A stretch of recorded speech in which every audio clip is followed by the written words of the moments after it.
এইখানে বসে কি হবে? শহরের বাইরের একটা গ্রামে মেলা হচ্ছে, চলো আমরা ওখানে যাই। না না, বাবার লোকজন দেখলে তোমার একদম মেরেই ফেলবে। তোমার জন্য আমি মরতেও পারি, 7 সমুদ্র 13 নদী পাড়িও দিতে পারি। এসব কথা বললে কি মেয়েরা পটে? আমি তো মেয়েদের পড়াতে যাচ্ছি না, আমি শুধু পরিটাকে পড়াতে যাচ্ছি।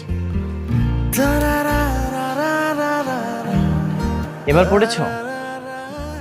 জি না, আমি আছি আরেকটা টেনশনে। তামিম ভাই কি একটা ঝামেলা পাকালো? হ্যাঁ, আমি আরো ভাবলাম সাথী তোমার ভাবি হবে, এরপর সাথে আমাদের বিষয়টা তামিম ভাইকে যে বলবে, আর তামিম ভাই যদি মেনে নেয় আমাদের বিয়েটা হয়ে যাবে। এই, বয়স কত তোমার? এই বয়সে বিয়ে? আমি এখনো 10 বছর পরে বিয়ে করব। 10 বছর? এতদিন আমাদের প্রেমটা টিকবে তো?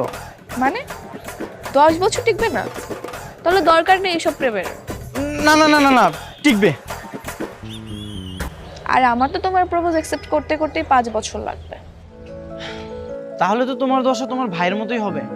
মানে মানে দেখা যাচ্ছে তোমার ভাইয়ের মতোই আমাকে কেউ একজন এসে প্রপোজ করে নিয়ে চলে যাবে, তখন তুমি হা করে তাকিয়ে থাকবে। একদম জানে মেরে ফেলবো। কাকে? তোমাকে, আর যে তোমাকে প্রপোজ করবে তাকে। দেখছো দেখছো, তুমিও কিন্তু আমাকে লাইক করো।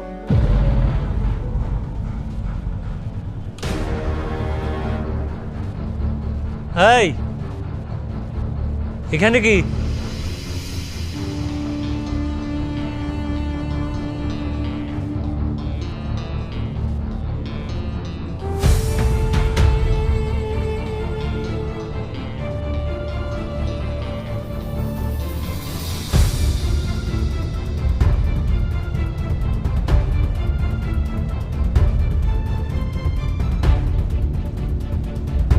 এই কি হচ্ছে এখানে? দেখবি একদম হাবুট দিব।